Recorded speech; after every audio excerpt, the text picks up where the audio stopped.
Buenas tardes, estamos con Ángela Hernández, escritora y directora de la Casa Museo de Zorrilla en Valladolid, que muy amable nos ha concedido esta entrevista para la revista Mistérica Secreta. Muchísimas gracias, Ángela. Nada, a vosotros por venir. Pues nada, la primera pregunta nos gustaría saber qué nos puede contar sobre el edificio en el que está emplazado el museo, de qué año data y en qué época fue la vivienda del insigne escritor. Bueno, el edificio es un edificio un poquito más antiguo que la vivienda. La vivienda está dentro de este edificio y tiene recreado un ambiente romántico del siglo XIX, pero el edificio es del siglo XVI. Era un antiguo palacio del Marqués de Revilla. Había pertenecido a los almirantes de Granada y luego, bueno, pues por casamiento y por compra-venta fue pasando de unas manos a otras. En una determinada época se llamó la Casa de los Velasco y después la Casa de los Revilla, por matrimonio con una hija de los Velasco, con el Marqués de Revilla. Y bueno, pues la Casa de Cultura, que está instalada también en este mismo edificio, se llama Casa Revilla precisamente por eso. Y luego las casas que estaban, es como una L, y las casas que estaban en este lateral donde nos encontramos ahora, eran las que pertenecían, donde vivía, a la época en la que vivió Zorrilla, pertenecieron a Cosío, un escritor también de aquí de Valladolid, que las había comprado, luego las vendió, y Zorrilla vivió aquí, el padre de Zorrilla estuvo aquí concretamente en el año 1817, estuvo como 5 años aproximadamente aquí viviendo, luego ya marchó a Sevilla. Ellos ya no volvieron a tener ninguna relación con la casa, excepto Zorrilla, ya escritor, ya mayor, que volvió otra vez y vivió temporalmente durante alguna estancia aquí en el año 1884. Volvió a vivir una temporada grande, que el dueño de la casa, Nicolás Acero, que era un concejal del ayuntamiento, la puso a su disposición y puntualmente alguna otra vez también, pero menos tiempo. ¿Y alguna curiosidad más sobre la casa? Sobre la casa. Pues esta casa nunca llegó a ser propiedad de Zorrilla. Su padre la tenía alquilada por 1.500 reales, que era bueno, un precio bastante alto, porque su padre era relator de la Chancillería, era la zona de relatores, era donde vivían los juristas, estaba la Chancillería muy cerca de aquí. Pero la casa la compró el ayuntamiento en 1817 y la hizo la escritura en el 1818, pero hubo algo muy curioso que empujó de alguna manera, influyó mucho para que el ayuntamiento comprara esta casa para hacer el museo con el tiempo. Y es que los dueños, que era el señor Adulce, pues quería deshacerse de esta casa y escribió una carta al ayuntamiento diciendo que si no la compraba en breve le iban a dar un uso un tanto deshonesto. Iban a poner un burdel aquí. Madre mía. Entonces, un poco influidos por el miedo de que la casa de un escritor hubiese, bueno, pues un tipo de negocio de ese calibre, se vio un poquito obligados a comprarla. Y la compraron en el 1817, que era el aniversario del nacimiento de Zorrilla. Justo, qué coincidencia, ¿no? Sí, lo hicieron precisamente porque hubo muchos actos y entre las cosas que se programaron fue comprar la casa. Muy bien. Creo que en el 2007 fue la última remodelación que se hizo de la Casa Museo de José Zorrilla y normalmente está relacionado de ciertos fenómenos paranormales con este tipo de remodelaciones en edificios históricos. ¿Qué nos podría contar sobre esto? Bueno, sí, la casa ha sufrido tres remodelaciones desde que el ayuntamiento es el dueño de la casa. Quizá más importante fue la del 1965 al 68 y luego la última intervención, que ha sido la del 2007. No se ha tocado la estructura prácticamente, pero sí se ha quitado el papel pintado que había en muchas habitaciones, se ha abierto una ventana, esta ventana que tenemos aquí al fondo, y bueno, se le ha dado un poco de brillo. Hacía muchos años que no se tocaba. Y es cierto que cuando se puso en marcha otra vez, ya con la nueva cara lavada, pues empezaron a ocurrir cosas. Y es que los espejos se rompían, los proyectores se ponían en marcha, se abrían y cerraban las puertas, se abrían los cajones. Bueno, alguna cosa que, si tenía o no alguna implicación más allá de lo normal, no sería yo la que lo dijera, pero bueno, ocurrieron cosas. Y es que el arquitecto había considerado que una de las habitaciones de la casa quedara fuera del circuito de visitas, que era el dormitorio de huéspedes, donde había vivido doña Nicolasa, que se le empezó a llamar el fantasma de la casa. Era la abuela paterna de Zorrilla. Se achacaba a que había quedado fuera de la habitación y que el espíritu estaba incómodo fuera, que, bueno, pues que pedía... llamaba a su sitio, ¿no? Quería su sitio. Y bueno, después de todas estas cosas que ocurrieron, la persona de la limpieza, bueno, estuvo durante un tiempo con un miedo tremendo, no quería venir a trabajar porque se le había abierto el cajón, un cajón muy pesado detrás de ella, y habían ocurrido cosas de estas. Y bueno, pues a continuación pensamos que lo mejor sería volver a montar la habitación. Volvimos a montar la habitación en el 2012 y tal como estaba. Y parece que la cosa empezó a cesar. Y está bueno, ahora más contenta. Tenemos paz. Muy bien, fantástico. El espíritu de doña Nicolasa está en su habitación, por fin. Bueno, Ángela, se dice que en la casa habita el fantasma de la abuela de Zorrilla, doña Nicolasa, y que el mismo autor la vio en una ocasión. ¿Esto es cierto? ¿Se ha vuelto a aparecer en más ocasiones este fantasma? Además de las experiencias de la limpiadora, si ha tenido doña Nicolasa más relación a lo mejor con visitantes en el museo. Sí, bueno, la personalidad de doña Nicolasa tenía que ser muy fuerte, muy poderosa, ¿eh? Está presente en muchísimas situaciones y bueno, Zorrilla ya quedó impresionado cuando la vio la primera vez. Él era un chiquillo de unos 5 años aproximadamente, estaba jugueteando por la casa con un caballo de cartón que le había regalado su padre y vio la puerta abierta, una cosa inusual porque esa habitación permanecía cerrada a cal y canto, no se entraba fácilmente, y él se coló y vio a una persona que la describe perfectamente. Estaba con un vestido verde, tenía los cuellos y los puños blancos, lo cogió en su regazo.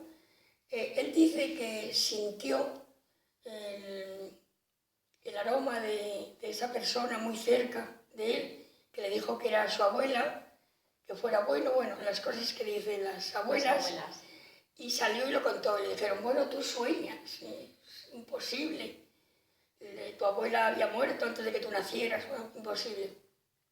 La cosa quedó ahí, un poco en suspense, hasta que llegó la edad, la adolescencia de Zorrilla, y estando en Torquemada, un día en el pueblo de su padre, un pueblo de Palencia, pues con un secretario de su padre, desarrollaron un lienzo que había en el desván, y su asombro fue importantísimo cuando vio que era la misma persona que él había visto en el dormitorio de huéspedes de esta casa, de pequeño, que le había dicho que era su abuela paterna. Preguntó que quién era, y le dijeron efectivamente que era doña Nicolasa, su abuela paterna. Y entonces él pensó que probablemente aquella persona que él había visto de pequeño había tenido algo de sobrenatural, porque tal vez algunos retazos de conversaciones referidos a ella habían llegado hasta él en edades muy tempranas, quizá cuando estaba en la cuna. Y cuando entró en aquella habitación, que era un lugar prácticamente prohibido, pues afloró a su subconsciente de niño todo aquello que él había escuchado sobre esa persona. Quizá ese contacto con esa realidad que él percibía en ese momento fuera tan fuerte y tan capaz de hacerle percibir esa imagen de su abuela, que luego la volvió otra vez a ver de forma real en el lienzo del cuadro. Por tanto, José Zorrilla era una persona muy especial, con una extrema sensibilidad a los fenómenos extraños y con cierta imaginación, como sabemos, y así lo acredita cuando habla en sus obras del más allá. ¿Qué sabemos acerca de esta faceta del escritor? Bueno, Zorrilla es verdad que es un escritor romántico y como todos los románticos, apelaban mucho a la Edad Media. Entonces en sus obras siempre había fenómenos extraños que introducían, pero él con mucha más intensidad. Era una persona tremendamente sensitiva, tanto que él veía cosas que los demás no somos capaces de ver. Y es muy probable que sus obras estén investidas pues, de una personalidad que aportaba a lo mejor esa fuerza íntima tan tremenda que él tenía y bueno, que se vea que hay cosas que superan la realidad y que están como más allá de lo habitual, de lo normal. Pero bueno, hay que tener en cuenta que era la época romántica. Sabemos una leyenda, una historia de Zorrilla que se asomó al balcón y vio un jinete en un caballo blanco. Sí. Zorrilla de niño iba con su madre a una iglesia que está muy cerquita de aquí, que se ve desde aquí, si se asoma uno al balcón, que es San Martín, la iglesia de San Martín. Y allí, durante los actos de la misa, el niño, como todos los niños, pues se dedicaba a ver los altares, las personas que había en los altares, y luego por la noche construía con lo que él había visto por el día y en sus sueños, construía esas realidades que eran realidades suyas.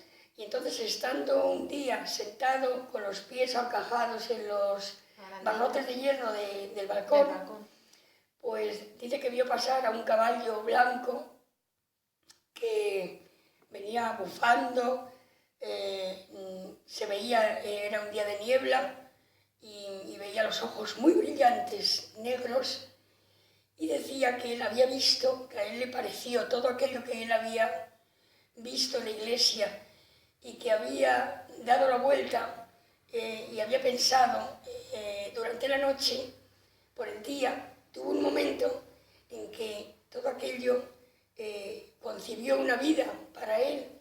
Pareció que había visto a San Miguel en el caballo de San Martín, que había pasado el diablo de San Miguel montado en el caballo de San Martín. Y José Zorrilla, aparte, en su nacimiento ya fue señalado en cierta manera como un personaje que iba a ser muy especial. Bueno, hay una leyenda que dice que en el momento de nacer Zorrilla, como ocurría en muchísimos lugares, la gente que tenía un cierto poder, una cierta calidad de vida, bueno, pues dentro de las ciudades arrastraba a muchísimos pobres que se ponían a la puerta esperando que le tiraran monedas, caramelos, pan, y había venido mucha gente esperando el nacimiento de Zorrilla. Y dicen que en ese momento en que nació Zorrilla, vieron un pájaro de vistosos colores en la tapia del jardín de esta casa.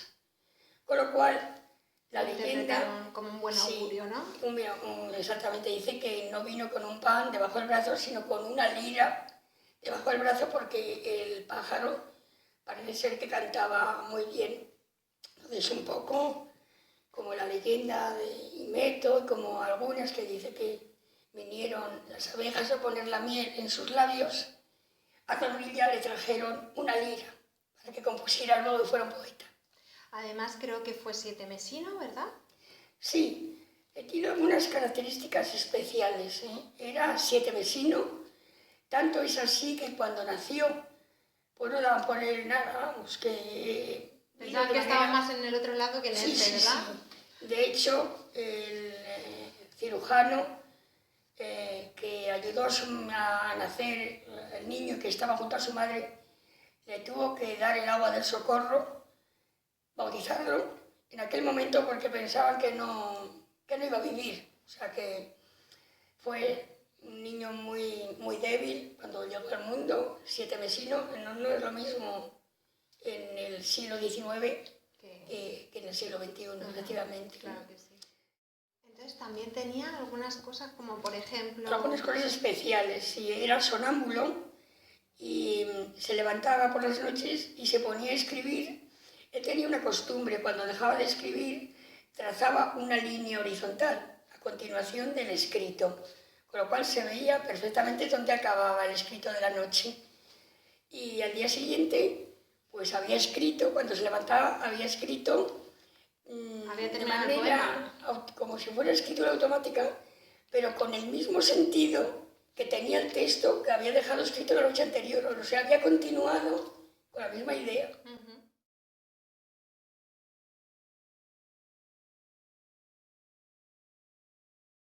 José Zorrilla es uno de los grandes literatos del romanticismo, sobre todo es conocido por su obra de Don Juan Tenorio. Dentro de toda su prolífica obra, ¿con qué obra se queda usted, Ángela?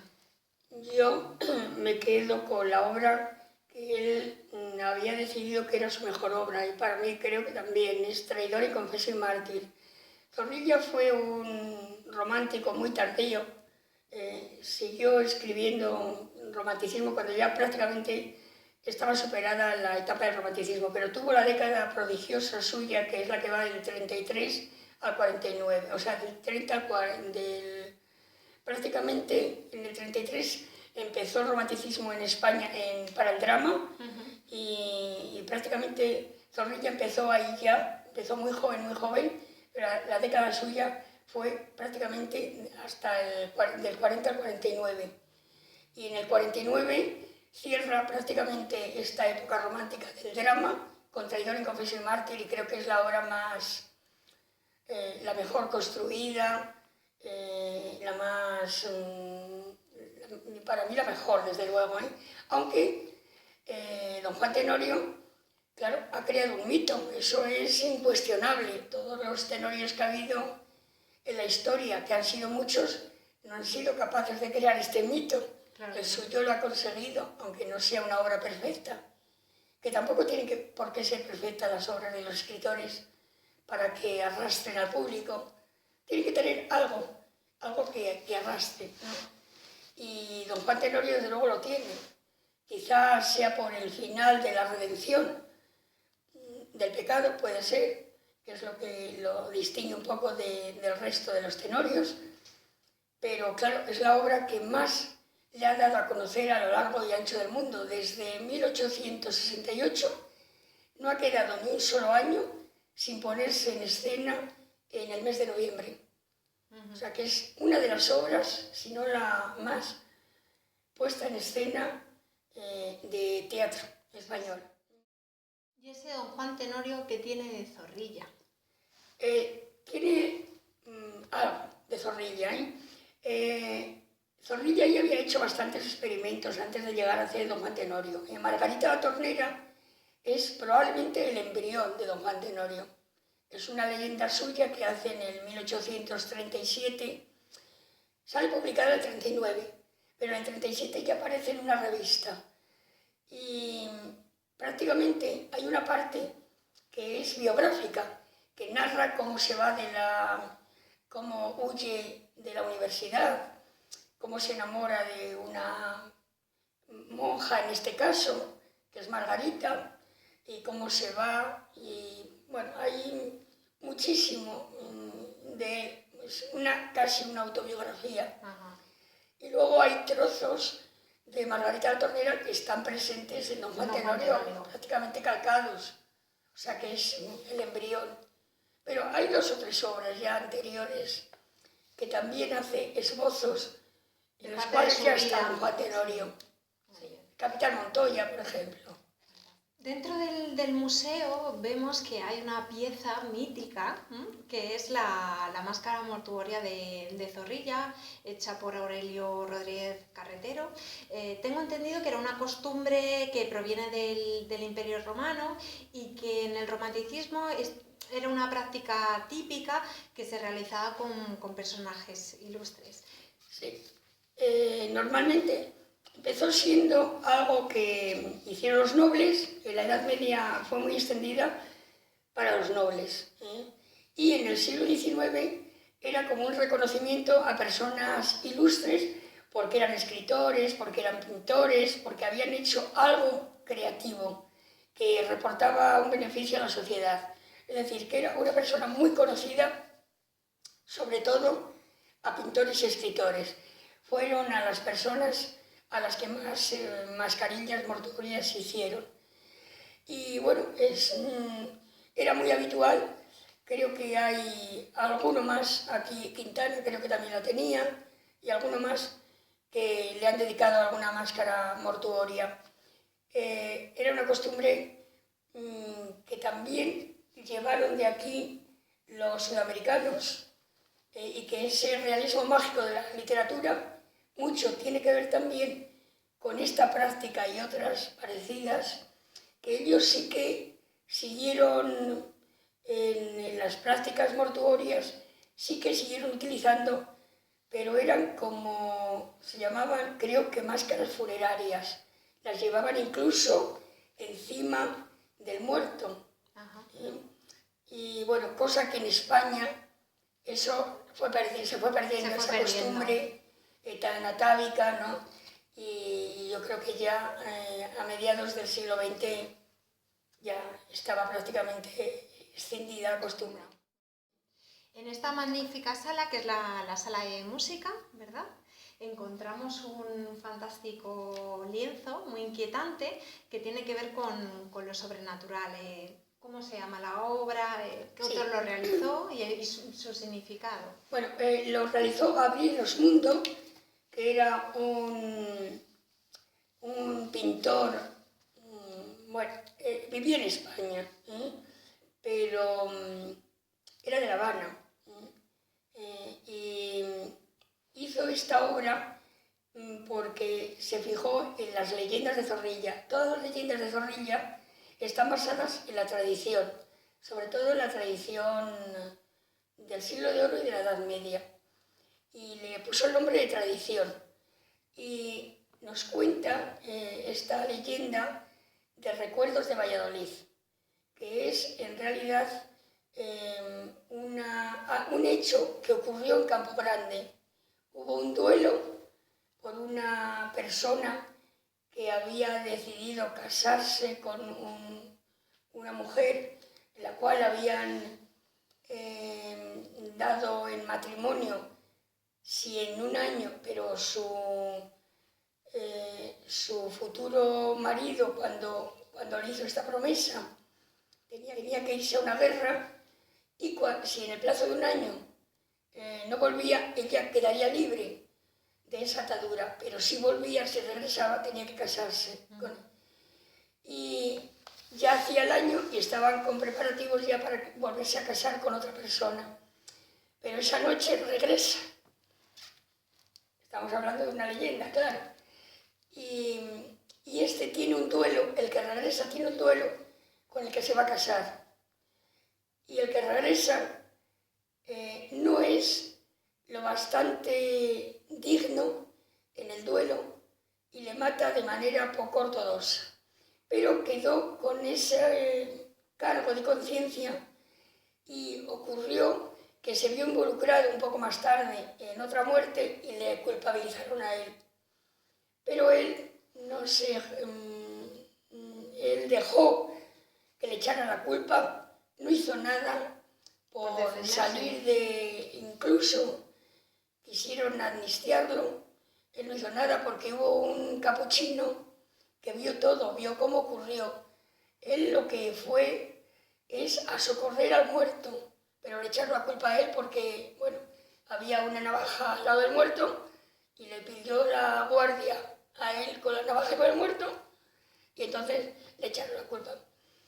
Y es verdad que fue condenado, le degollaron y arrastró siempre la culpa de llevar a sus espaldas la muerte del que se iba a casar con su prometida, que le mató fue un asesinato más que un duelo. Y entonces en el cuadro se ve perfectamente en el río Pisuerga de Valladolid cómo hay un hombre que lleva a la espalda a otro muerto. Hay dos muertos que aparecen a la vista del franciscano, que es el que había visto toda la escena y que esa obra se llamaba Justicia de Dios, porque él decía cada vez que querían amnistiar al que le echaba la culpa, pues y salía que no. Siempre es negativo, decía, si no hay justicia, no hay Dios. Era la frase que tenía siempre el capuchino. Y de hecho, bueno, pues no hubo justicia. Y bueno, esa es la leyenda que recoge la tradición, el cuadro de Gabriel Osmundo que se llama Tradición, que probablemente fuera una obra que los alumnos tenían que hacer para conseguir al año siguiente una especie de beca. Y era de la Diputación. Y este cuadro probablemente fuera uno de ellos. De esos trabajos. Sí, de esos trabajos. Bueno, Ángela, a mediados del siglo XIX, Zorrilla visitó París y conoció a grandes personalidades literarias como Alejandro Dumas y Víctor Hugo. Como sabemos, París fue el centro de actividades espíritas y ocultistas durante este siglo XIX. ¿Se sabe si José Zorrilla tuvo contactos en estos círculos? A ver, oficialmente no. Oficiosamente es probable que tuviera, porque durante un tiempo pues se reunía los sábados con un grupo de amigos que bueno, contaban cosas y entre ellos había espiritistas, había de todo, había escritores, había de todo.